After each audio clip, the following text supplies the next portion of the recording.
And so how has China got to this place of being a cyberpower? Well, very interesting question. I think when you need to dial back to the early days of the People's Republic, when politics and behavior were dominated by Mao Zedong's obsession with class struggle. And this eventually tipped the country over into the Cultural Revolution, which is best characterized as a decade-long national nervous breakdown, leading to extensive anarchy and more or less total paralysis in terms of scientific, technological and intellectual effort. The only scientists that were not rusticated during that period were those specializing on development of nuclear weapons. They had a kind of protective mantle thrown around them, but all other intellectuals were categorized as a stinking ninth and sent off to till the fields and do other demeaning and pointless work. So when China came blinking into the daylight after the end of the Cultural Revolution, they had a lot of ground to catch up, and we're in the market for as many ideas as they could get. And it so happened that some of China's leaders, in particular Zhao Ziyang, but also Deng Xiaoping himself, picked up on some of the writings of Alvin Toffler, this US futurologist who wrote books, Future Shock and Third Wave, which, although, as with most futurology, there was a certain amount of nonsense in it, he was remarkably prescient in terms of identifying the implications of an information revolution that was just then starting to take place. And I think China's leaders in the market for any ideas that would accelerate the economic development programs on which they were embarked took to this and identified it with it very early on. Now, China, obviously, the Chinese leadership were very apprehensive about the internet because they were not slow to identify its potential as a vector for what they regarded as subversive ideas. But they kind of bit the bullet, and they made a series of centrally directed top-down efforts to promote the development of the internet in China, and that eventually started out obviously very heavily reliant on United States technology and commercial expertise. But there were a lot of young Chinese engineers and scientists who had trained in US and Western universities, many done some kind of apprenticeship in or around Silicon Valley, came back to China imbued with all sorts of ideas and were very quickly able to work up a range of digital services that were uniquely well suited to the needs of China's emerging netizen population, as it was termed. You had that. You also had extensive government support for companies like Huawei. And at the same time, of course, this became a protected sector that that foreign businesses could only get into in a kind of ancillary way, providing technology, providing know-how, but not actually doing business as such within China. And that created a kind of shield behind which Chinese companies were able to evolve very rapidly. And is this sort of like a radical change from the power of nation states, or just a manifestation or a continuation of other forms of power? Well, I mean, power is power, and how it is defined and how it is exercised changes over time.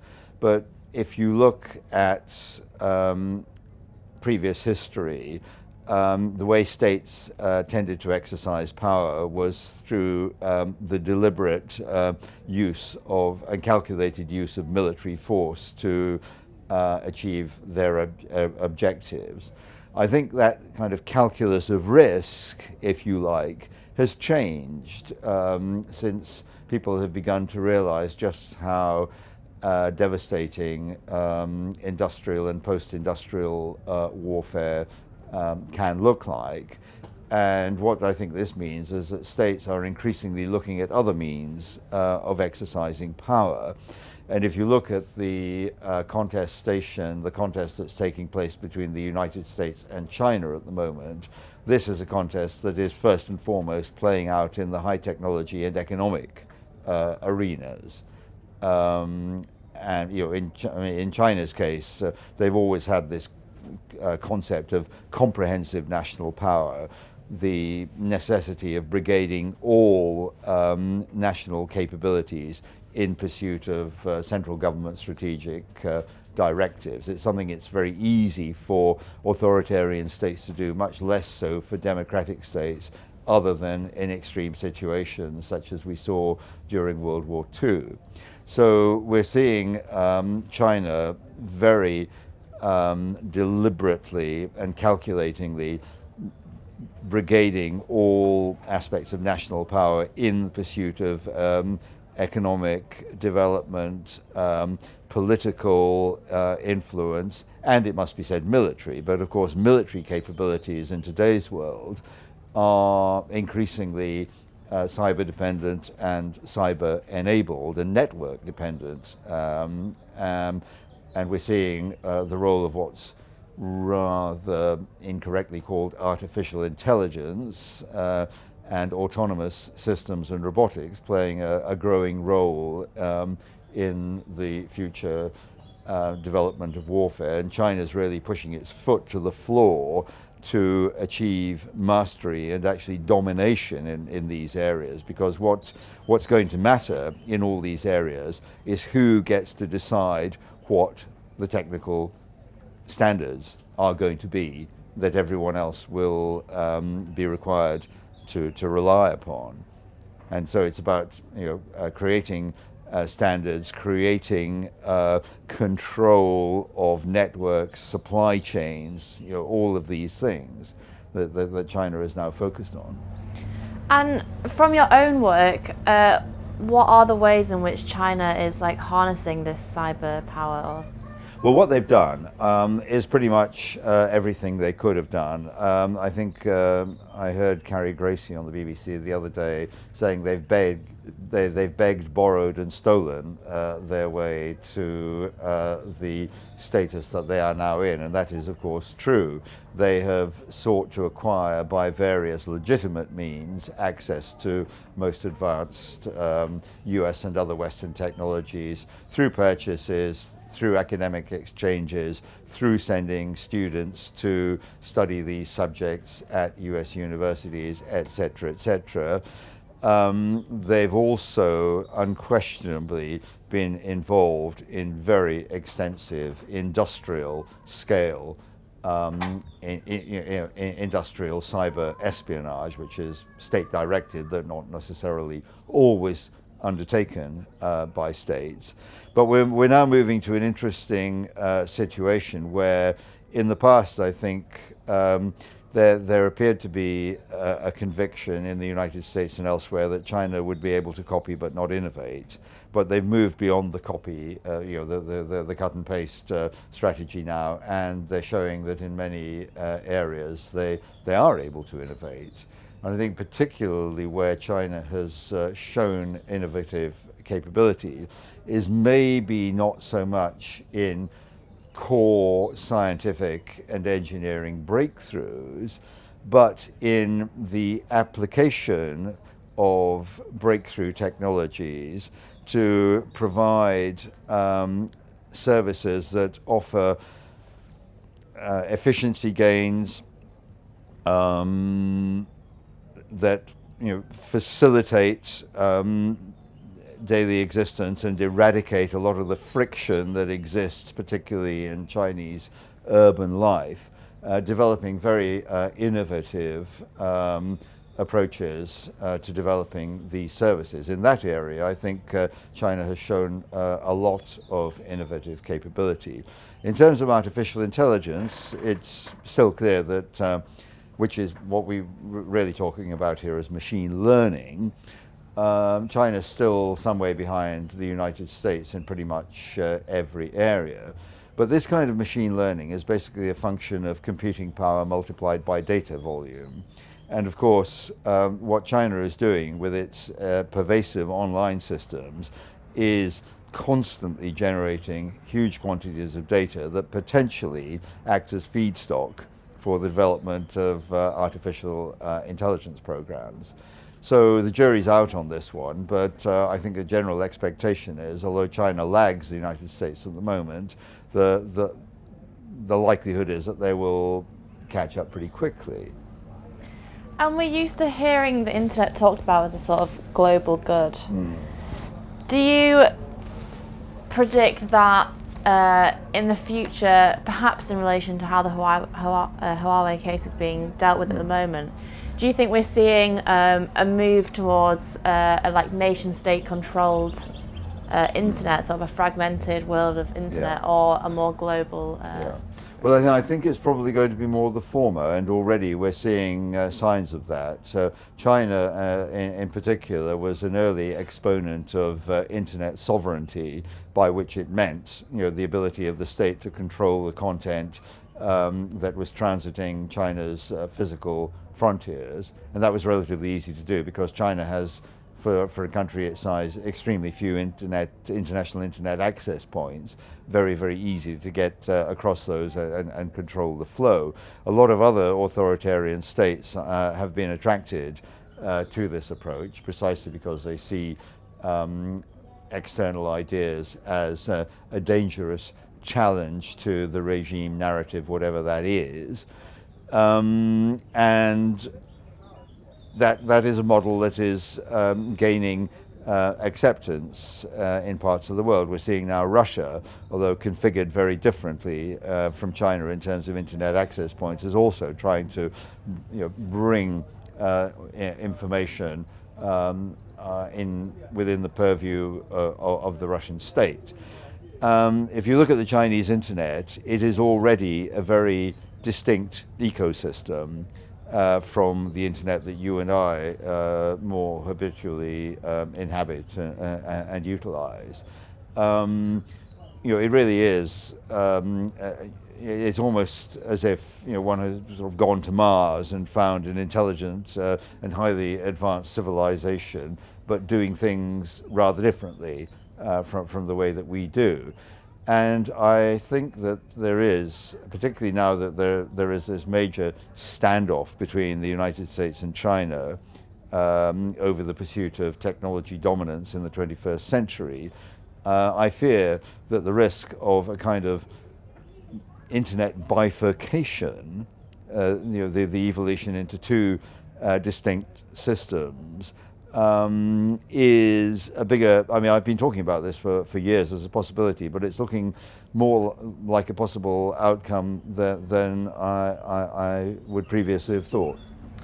And what would this look like? Would this be result of a cyber war, cyber crisis? Or no, not necessarily. I think it would be a consequence of two different systems going their own way. And in effect, you would have a global internet that was subject to border controls. It's more like that.